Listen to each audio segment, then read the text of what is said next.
Buenas noches a todos. Bienvenidos a Relatos de Terror García. Es un gusto de saludarlos.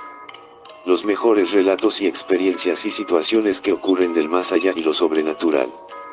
Presenta. Historia. La terrible droga. El siguiente relato cuentan, habían sido semanas de intenso trabajo en el laboratorio de aquel científico inglés de la era victoriana. Pero finalmente creyó que había creado la droga perfecta. Ahora debía hacer las veces de conejillo de indias. Volcó el líquido amarillento de la retorta llenando un vaso hasta el borde. Temeroso, aferró este con su mano izquierda y, mediante un rápido movimiento, lo llevó a sus labios sin pensarlo, vaciando la pócima amarilla de un trago. El brebaje le causó un efecto terrible. Lo primero que experimentó fue un profundo dolor de cabeza. Luego un violento deseo de vomitar, que le provocó mareos. Los latidos de su corazón se aceleraron y, lentamente, sus músculos se aflojaron y cedieron hasta que desfalleció cayendo al suelo, como atacado por un síncope cardíaco. ¿Se siente usted bien, mi amo?, exclamó más que preguntó su asistente femenina. Él oyó la voz de la mujer, pero no podía contestarle, todo su cuerpo estaba paralizado. Aquella terrible droga recorría sus entrañas y parecía estarlo matando, aunque no sentía dolor, sino un estado que jamás antes había vivido. Quiso abrir los párpados, pesados como anclas en medio de la profunda somnolencia que le embargaba. María, su sirvienta y ayudante en esos experimentos, inclinado sobre él cogía con fuerza sus manos. Pero su patrón no reaccionaba, seguía rígido como si hubiese muerto mientras, con desespero, ella lo cacheteaba tratando de reanimarlo. El hombre se hallaba consciente, aunque no podía despertar. No sabía si soñaba o si vivía una nueva realidad. De pronto, su cuerpo se puso a temblar, al tiempo de que hilillos de baba escurrían de sus labios. Estaba en medio de un trance. María observó su rostro y advirtió las extrañas mutaciones que en esa faz se iban produciendo. Su empleador se estaba transformando ante sus ojos. Las mejillas se le hinchaban, su cabello ralo crecía enmarañado como el de un animal, la nariz se le desfiguraba y en su lugar aparecía un hocico, una fila de colmillos sustituían a sus blancos dientes, el cutis se le resquebrajaba, pero lo peor vino después, cuando él abrió de golpe los ojos y la cegó con el brillo de esa mirada perversa. «Virgen Santa», gritó la mujer, y le soltó la mano irguiéndose y buscando la salida para huir, pero no podía hacerlo, la puerta estaba cerrada con llave. El científico, exultante, comprendió que el brebaje no lo había matado, sino que había mutado de forma, que un demonio interior lo poseía, y nada sería como antes. Ya no le temía a nada, su natural timidez se había esfumado. Por fin era libre de las represiones sociales que siempre le habían maniatado. Se puso de pie sintiéndose más fuerte, más joven, con la sangre circulando a toda velocidad por sus venas. María lo miraba presa de pánico. «Por favor no me lastime, señor», le suplicó. «No temas, a ti no te haré daño alguno», repuso. Buscó en uno de los cajones del escritorio y cogió la llave con la cual abrió la puerta. Ella escapó corriendo. El científico soltó una carcajada al comprobar el miedo que provocaba, nunca antes le habían temido. Se miró en un espejo, le urgía saber qué había aterrado tanto a la mujer. Entonces supo que ya no tenía una apariencia humana, su cara era un horror, y su interior estaba transformado, palpitaba desbordante de odio y furia. Descendió por las escaleras y fue hacia el perchero, del cual tomó su sombrero y su bastón de roble con empuñadura de mármol. Recordó que no podía salir así a la calle, debía esconder su nuevo y horrible rostro. En su sala de estar se colocó una careta teatral, la máscara con expresión triste que usaba en las festividades británicas. Se dirigió a la puerta de ingreso y, tras abrirla, salió rebosando de maldad en el corazón, y deseo de venganza en el alma. Ya en la calle sintió que su sangre corría cada vez más rápida, mientras golpeaba con su bastón las farolas y las paredes. Al verlo los peatones se encogían y protegían de su furia. Y eso que aquellos idiotas no podían ver su verdadera cara oculta por la máscara teatral, se dijo. Se acercó al río Támesis y cruzó por los bulevares más bulliciosos, atravesando calles serpenteantes y retorcidos callejones. Las ratas y los gatos callejeros huían ante su amenazante presencia, y él disfrutaba al advertir que la gente a su alrededor corría para ponerse a salvo. Finalmente, comprendió a dónde lo dirigían sus frenéticos pasos, rumbo a la casa del amigo felón que le había robado a su adúltera esposa. Tras andar un trecho se encontró frente a la mansión del canalla. Golpeó con el llamador y dio fuertes palmadas en la madera. Al rato la puerta se abrió, y un sujeto mucho más corpulento que él, de pie en el umbral, le miraba con enfado. Aunque lucía la máscara teatral, el otro no tuvo dudas sobre su identidad.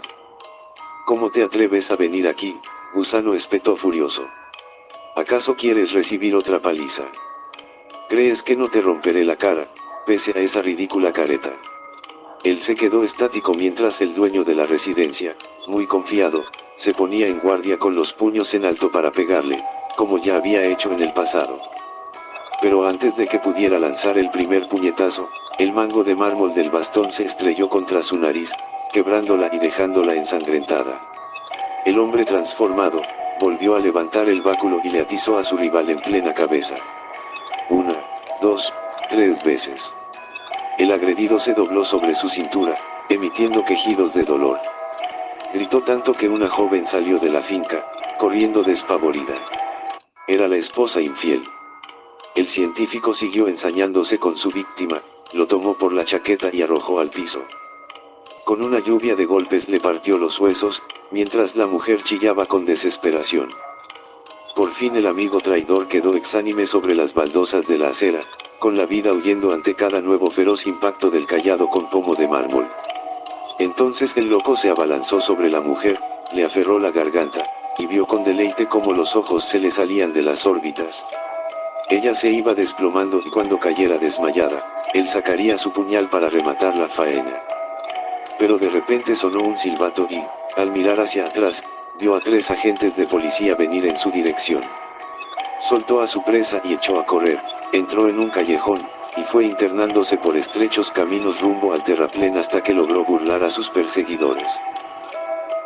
Resoplando pleno de satisfacción prosiguió su raudo escape, y se fundió con la oscuridad. El científico disfrutaba la mejor noche de su vida. O al menos eso creía su mente afiebrada, mientras trotaba por los recovecos del pobre distrito a donde sus alocados pasos lo condujeron. Tras dar muchos giros y vueltas, logró despistar a los policías que lo perseguían. De eso estaba seguro. La extraña y terrible droga consumida lo volvía más fuerte, rápido y decidido que cualquier oponente humano. Un intenso deseo de destrucción y caos lo embriagaba. Seguía exultante, poseído por el frenesí diabólico. No podía pensar claramente, es más, no podía en realidad pensar, solo actuaba, era todo instinto. Un vago recuerdo de su pasado, de cuando hasta pocas horas atrás fuera un hombre respetable, se cruzó por su cerebro. Pero aquello no le trajo sino una mueca de desprecio. 40 años desperdiciados, pensó. ¿De qué valía ser respetable y buena gente? Demasiado bueno había sido y para nada le sirvió. Incluso fue burlado por su mujer y por ese colega traidor que fingió ser su amigo y que, a sus espaldas, se acostaba con la infiel. Pero lo habían pagado muy caro esos 2 cerdos. El bastón con cabeza de mármol ya no se veía blanco sino rojo, y aún chorreaba sangre fresca. Qué hermoso gozo sintió al destrozarle la cara a golpes a ese puerco felón. Y en cuanto a ella, disfrutó al recordar cómo la estrangulaba, al ver el terror reflejado en los bellos ojos azules de su esposa, cuando sus manos, poderosas como nunca, la ahogaban. Solo le faltó quitarse el embozo para mostrarle su nueva y monstruosa apariencia, así la zorra se hubiese estremecido de miedo antes de morir. Se exaltó al rememorar esas escenas. Pensar que casi pudo culminar su venganza. Ya estaba por extraer la daga para rematar el trabajito cuando aparecieron esos policías cretinos gritando y agitando sus porras, mientras corrían hacia él. No le quedó más remedio que largar a la maldita arpía y huir a todo trapo. De pronto, un sonido a su espalda lo sacó de sus recuerdos. Una limosna, mister, unos peniques por amor de Dios. Se dio vuelta y descubrió de dónde provenía la quejumbrosa voz. Era el mendigo más desarrapado que había visto. Estiraba hacia él su sucia mano envuelta en un rotoso guante de lana, y vestía con harapos que le hicieron fruncir la nariz, de tan malolientes. Repuesto de la sorpresa, el hombre transformado lo encaró, con una sardónica sonrisa bajo el embozo teatral. Oh, claro que sí, amigo, respondió, impostando un tono cordial. Un buen cristiano jamás abandona a un hermano necesitado de ayuda, agregó, y con gesto ampuloso llevó su diestra al bolsillo interior de su chaqueta. Al menesteroso se le hizo agua a la boca, era raro encontrarse con un señorón tan finamente vestido en aquel barrio. Y qué amable parecía. ¿Por qué llevaría puesta esa graciosa máscara?, se preguntó. Sin embargo, no lo preocupó ese curioso detalle, tal vez el caballero viniera de una alegre fiesta de disfraces, supuso. Gracias, mister, gracias, con 3 peniques bastaría para comer algo en esta noche tan fría, no he comido nada en todo. No pudo terminar de articular la frase. El horror le había paralizado pues, con un gesto brusco, el otro se sacó la máscara dejando ver su espantoso rostro. Luego el pordiosero se llevó las manos a la garganta, en un acto reflejo, tratando en vano frenar el flujo rojo que se escurría desde su cuello mutilado. No había sido dinero lo que extrajo de su chaqueta aquel pérfido, sino el puñal que no pudo usar para liquidar a su adúltera esposa. Y esa arma ahora sí mostraba su eficacia hiriendo el cuerpo del viejo, que cayó de espaldas sobre los adoquines. El loco, arrodillado a su vera, levantaba su brazo y lo bajaba con frenética virulencia una y otra vez. El cuchillo aferrado por su diestra se hundía muy hondo, tajando los andrajos y cortando la carne.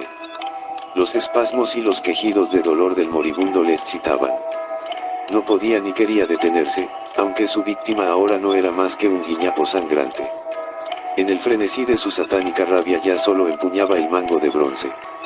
El filoso acero roto, de tanto rasgar los huesos del cadáver, había quedado clavado en el corazón, cual una estaca.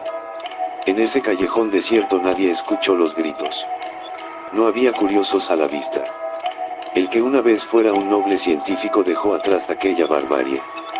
Sintió la sangre manchando su rostro horrendo. Volvió a ponerse la careta y agitando su bastón de roble corrió rumbo a su mansión. Por primera vez durante esa noche de furia el pánico superaba a su ansia asesina. El poder de la droga se diluía, y al fin pudo razonar. Continuaba siendo un malvado, y aunque su apariencia había vuelto a ser humana, él era una sombra del hombre que fuera. No sentía arrepentimiento por sus crímenes, únicamente pavor y angustia ante la inminencia del castigo. Cuando cruzó la esquina antes de llegar a su residencia, su vista, aguda como de lince, pudo advertirlos sin ser reconocido. El carruaje aparcado frente a la entrada pertenecía a la Policía Metropolitana de Londres. Los tipos de vestidos de civil que custodiaban la puerta eran agentes. Adentro habría más detectives. Ya habrían interrogado a la servidumbre, y su fiel sirvienta María lo habría delatado para evitar ser condenada como su cómplice. En unos segundos él supo cuál sería su destino, la horca. Debió haber matado a la perra. Su gran error fue dejarla viva. Ella lo había denunciado y condujo a los polizontes hasta su mansión. Se dio vuelta sin ser visto y corriendo, sintiendo fatiga ahora, siendo más humano ahora, se internó por la calle lateral hasta llegar a la entrada trasera. Introdujo la llave en la cerradura, abrió la ruinosa puerta y, una vez dentro, la cerró de golpe. Allí estaba oculta su habitación secreta. Se sentía seguro en esa posilga. Ni siquiera su asistente conocía ese escondrijo separado de la casa principal. No le pondrían las manos encima. Fue hacia el arcón polvoriento y extrajo la pequeña botella. Sacudió el contenido y, tras quitar el corcho, lo traspasó a un vaso. No lo atraparían vivo, se juró. Se quitó la careta teatral. No necesitaba mirarse en el espejo para saber que su faz ya no era la de un monstruo. Cuando horas después los policías rompieron la puerta, lo hallaron. En el aire enrarecido del cuchitril se percibía un intenso olor a almendras amargas. El fuego de la chimenea iluminaba su rostro pétreo, convertido en una masa lívida y pavorosa. Su cadáver yacía rígido sobre las tablas del suelo. El vaso roto, caído cerca de su mano derecha, mostraba rastros de veneno. ¿Te atreverías a averiguarlo? Créditos de Gabriel Antonio Pombo. Gracias por ser parte de esta comunidad. Saludos a nuestros seguidores de este canal. Hasta la próxima. Síguenos en nuestras redes sociales.